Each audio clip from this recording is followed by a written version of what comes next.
लोकसभेत नारी शक्ती विधेयक, त्यानंतर डिलिमिटेशन विधेयक अशी जी महत्वाकांक्षी विधेयकं होती, जी अमित शहांची विधेयकं मानली जात होती, ती मंजूर करण्यासाठी स्वतः अमित शहांनी प्रादेशिक पक्षांच्या नेत्यांना फोन केले होते. अगदी ममता बॅनर्जी, उद्धव ठाकरे आणि अन्य स्टॅलिन पासून सगळे या कोणीही त्यांना सहकार्य केलं नाही. हे विधेयक लोकसभेत कोसळलं आणि त्यामुळे हे विश्लेषण चुकीचं आहे. राष्ट्रीय हे विश्लेषण चुकीचं आहे पूर्णपणे. नंबर त्याला गेमसाठी हे सगळं मग नंबर गेमसाठी आम्ही आमच्या पक्षाचा बळी द्यायचा का? तुमच्या नंबर गेमसाठी आम्ही आमच्या प्रादेशिक अस्मितेचा बळी द्यायचा का? उद्या तुम्ही नसाल अमित शहा हे काय त्या संजीवनी गुटिका खाऊन जन्माला आलेले नाहीत ना? नाही. द्रोणागिरी पर्वतावरची पुणे अमर आहे का?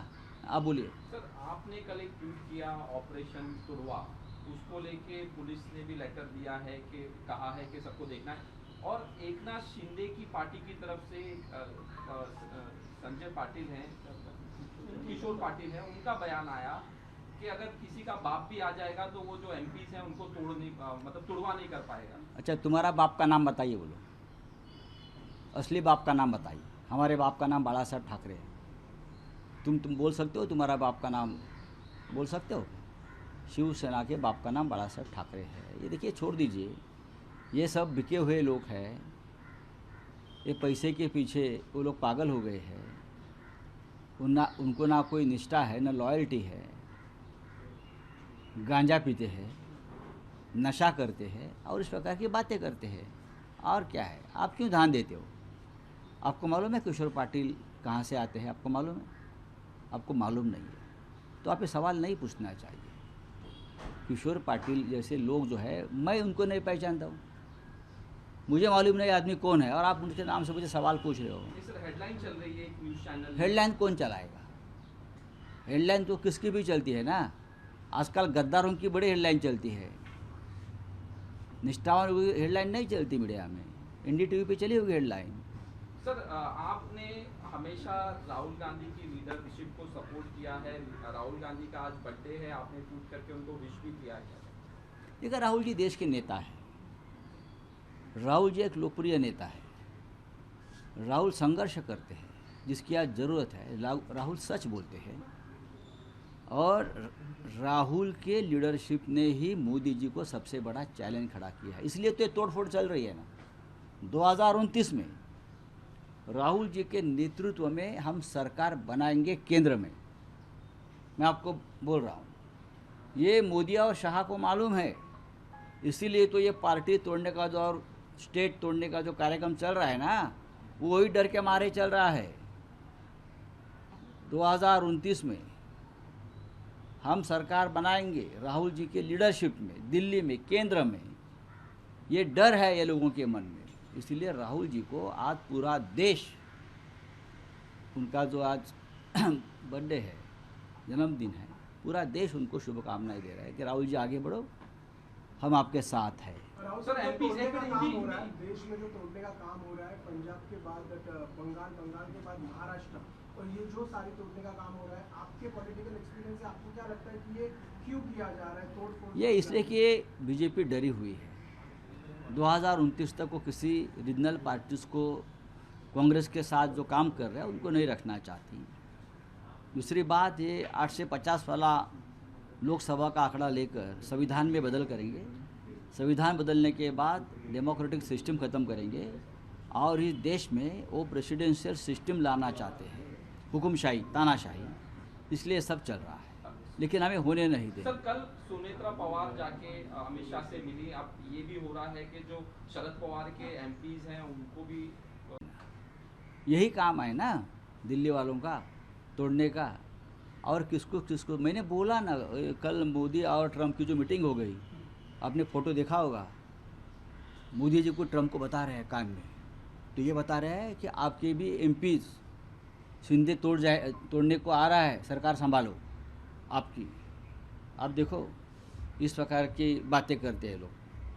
सर, आज 60वां वर्धापन दिवस, 60 साल शिवसेना को हो गए। ये बहुत लंबा सफ़र है और बहुत ही संघर्षपूर्ण सफ़र है। हर मोड़ पर हमें संघर्ष करना पड़ा है, चाहे हिंदू हृदय सम्राट बाला साहब ठाकरे हो, चाहे उद्धव ठाकरे जी हो, हम सब हो। और हमने हमेशा संघर्ष करते करते यहाँ तक हम पहुँचे हैं। कितने बार हमारे पीठ पर घाव हमने झेले हैं, आगे से कोई घाव नहीं करेगा, हिम्मत नहीं होगी। जो घाव हुए हमारे पीठ पर हो गए, कल तक हो रहे हैं, आगे भी हो गए, लेकिन हम आगे जाएंगे। महाराष्ट्र में और केंद्र में हमारी सत्ता आएगी, तब हम उनको दिखाएंगे क्या है। चलिए, थँक यू। वर्धापन सोहळा षण्मुखानंदमध्ये साजरा होतो. दुसऱ्या गटाचा नेस्कोमध्ये त्या गटाच्या त्यांचा एखाद्या गटाचा असेल, त्यांचा तिसरा किंवा चौथा त्यांच्या गटाचा आहे, बरं का. पण त्यांचा गट या दिवशी नव्हता स्थापन झाला. अमित शहाला त्यांची जन्मपत्रिका त्यांच्या गटाची अमित शहाकडे आहे. तर अमित शहाला कुंडली बघायला सांगा, त्यांचा जन्मदिवस नक्की कधी आहे.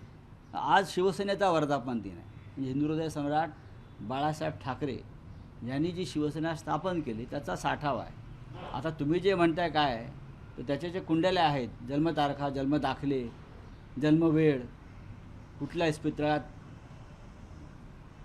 ही पोरं जन्माला आली, त्यांचा आईबाप कोण, हे अमित शहाकडे सगळी कुंडली आहे. त्यांना अमित शहाना विचारावं लागेल त्यांना की नक्की ते चुकीच्या मुहूर्तावर करतायत ते लोक. त्यांचा तो आजचा दिवस नाही आहे त्यांचा.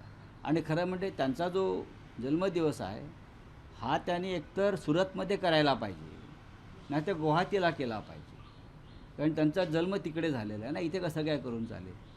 ते काय ती लोकांना फसवत आहेत. राव साहब, शिवसेना का 60वां वर्धापन दिन, आपके पास लाखों यादें होगी बाला साहब ठाकरे की, लेकिन इसी मेरी पूरी ज़िंदगी बाला साहब के साथ गई, मेरा पूरा जीवन शिवसेना में गया.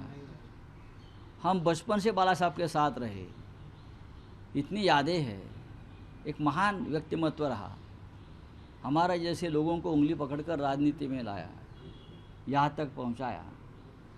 ऐसा नेता फिर देश में पैदा नहीं होगा. निष्ठावंत और ऑपरेशन तोड़ेंगे जो आपने कल कहा, इसके लिए कैसे देखें? देखिए, शिवसेना ये निष्ठावंतों की एक फैक्ट्री है.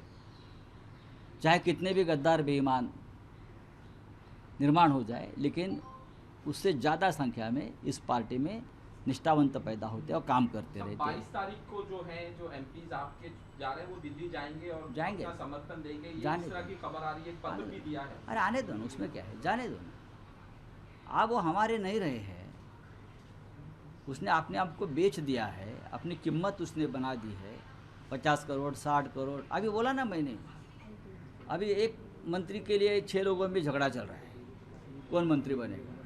तो एकनाथ शिंदे के बेटे ने प्रस्ताव रखा है, एक मंत्री बनेगा, बाकी जो 5 बचे हैं उनको 25-25 करोड़ में ज़्यादा दूंगा. अब झगड़ा मत करो. जो बच्चों को देता ना चॉकलेट, वो करोड़ों में ही बोलते हैं ना. लूट का पैसा है, डकैती का पैसा है.